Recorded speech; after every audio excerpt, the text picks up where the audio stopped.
What's up, guys? We are back. Fitness Profit Multiplier, Anthony and Jimmy.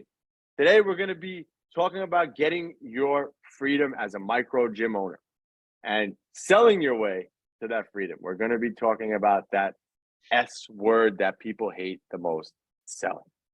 Listen, I know when you hear the word selling, you get like that quiver down your spine, but I'm not a salesperson. I got into this business to help people. I get it. And selling nowadays is very different than it used to be, right? Back then, it used to be, you got to use this tactic and you got to use that tactic. But nowadays, with the internet and all this other stuff that we have to our fingertips, people and the consumers are much more educated, right? They can Google your business, they can find out everything they need to find out. So you have to come at selling with a different perspective. And I tell during our sales trainings that I do for my staff and we do for FPM, we tell everybody all the time, you are the doctor and you give people a prescription. A prescriptive way of selling is the best way to do it now. You're their friend now. You're not someone on the opposite side of the table as them trying to get them to buy. You're sitting next to them in the sales meeting this time and you're like, well, Mrs. Jones, I want to help you get there. For you to lose 20 pounds, we need to focus on your nutrition. And I believe that this package is going to work best for you. What do you think? Oh, I don't know. Okay. It's just prescriptive. You're their friend now. So I want you to look at selling like that now. You're the doctor. They're coming in for a result.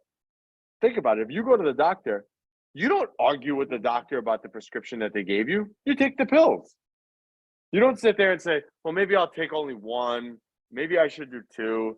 No, you follow the doctor's order. And it's the same thing with selling nowadays and how you have to sell for your gym. You're not selling, you're helping. And that's the way you got to look at it. But when you help people correctly and you sell the right way, as we're going to talk about in this, you earn way more freedom. So Jimmy, let's get into it. Freedom as a micro gym owner. How do we sell our way to it? Selling your way to freedom. And as Anthony talks about with the doctor, you're always going to get those people that don't follow the doctor's prescription and are in way worse health. So that's what's going to happen for the people that you're not successful in selling them, right? So when we look at selling your way to freedom is really what we're trying to do. And what we mean by selling your way to freedom is getting that flywheel spinning on sales so fast that it builds the momentum to get you to a point where you can remove yourself from the sales seat. So you need to get that flywheel spinning first, though. You need to take it on first. You need to push it forward.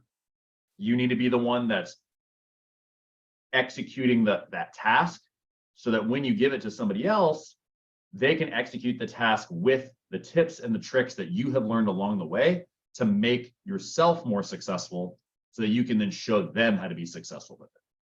One of the problems that we find with independent gym owners like we are is most of us get into this because we were good trainers to start with. We really like training people. We got good at it. And then we realized, oh, I am a business owner now, so I have to learn these other skills and have these other skills so that I can then compound my efforts and get more people into my facility so I can make more money. So when we look at how we train people in our businesses, we have this, we're stuck in this little pigeonhole of having to have done the task before teaching it to somebody else. It's not like we have a model of business where we can go, oh, this is the playbook on the sales. This is the playbook on the referral promotion. This is the playbook on how we provide service. We can give you all these things if you're struggling with it and you need some help, because that's what business mentors do and that's what coaches do. So we can install these things in your business and make sure that they work for you. So if you're interested in doing that, we have links all over the place that you can click.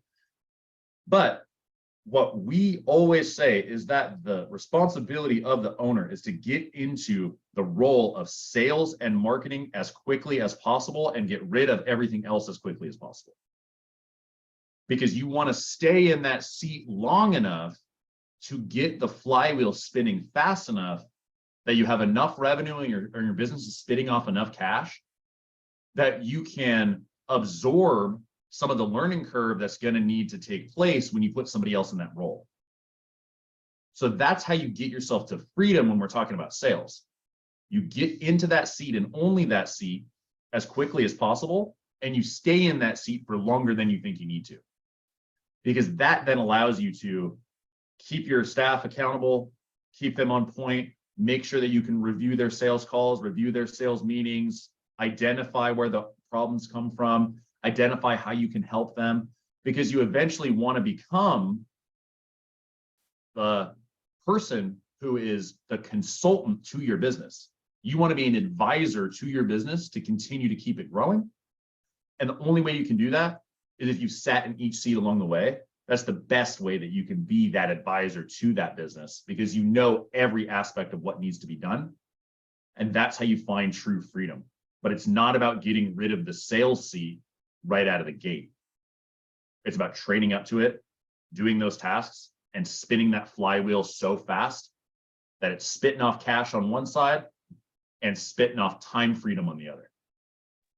And you have to get good at knowing what's going on and what's wrong. So you get better with this through time, right? So I said this on another podcast, but I'll give it again. Every person, every gym is different, right? Every facility is capable of doing more, doing less, but you have to be comfortable with just picking up the phone and dialing. So if we set a general KPI for everybody listening to this, again, I don't know anything about your business, but you should be doing 50 dials a day, meaning you're picking up the phone and you're dialing, whether it's old clients, leads that are in there, old leads, people that had assessments that never converted.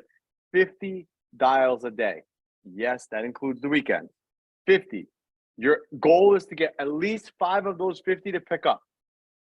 Okay, 5 of those 50 to pick up. And then from those pickups, you want to book at least half of them into assessments. So 2. So if you just go about doing that every day, your business will grow faster than you know. And with that growth will come more revenue, which will come with more time and more freedom, because now you'll have the revenue to hire somebody else to replace yourself making those dials every day. And now you could just do the assessments and somebody else is dialing. And this is how you scale yourself out of those roles. But over time, by doing this all the time, you get into the habit of learning how to fix what's going on.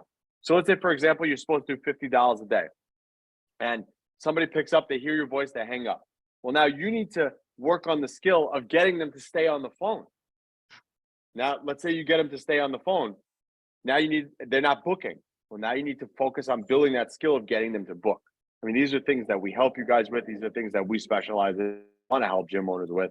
So if you like Jimmy said, there's links all over the place, click that. But you need to be doing that boring work every day. 50 dials, no matter what. I got to dial 50 people, even on a Sunday. If your back's against the wall and you need to grow this thing very fast and you can't make rent, you better be dialing on a Sunday. You're not annoying people. People get that in their mind that, oh, I'm annoying them and this and that. But you're not annoying them. They raise their hand for help. And unless they tell you, hey, F off, you keep dialing. Because it's always a maybe until they say no. That's how you got to look at it. So unless they tell you, hey, stop calling me, or flat out no, that's when that lead is done. And even then you could follow up with them a couple months later to see how things are going. And again, you get better at all this. You personalize your outreach. Let's say you're reaching out to someone who you had spoken to 3 months ago. Maybe you did an assessment with them 3 months ago and they didn't buy. So now you personalize that outreach. Hey, Mrs. Jones, this is Anthony from AB Fitness. I'm just following back up with you. We had met 3 months ago and your goal was to lose 40 pounds. How you doing with that? Just checking in to see how you're doing. Again, reps. If you want to be better at squatting, you have to squat. There's no other way around it. And it's the same thing. But the way this is going to work is you will be able to buy yourself by doing this, just making those dials and doing it. You'll be able to build a system for yourself. You'll have enough cash flow now at this point from selling to be able to hire somebody else to call for you. And then you just do the assessment. And now your job is just getting people in appointments all day. And then you scale yourself out of that role. And now your job is just to get them leads. So this is why and how you sell your way to freedom as a gym owner. All right. And if you guys want help with any of this, make sure you click those links below. And until next time, Anthony and Jimmy, Fitness Profit Multiplier, we are out.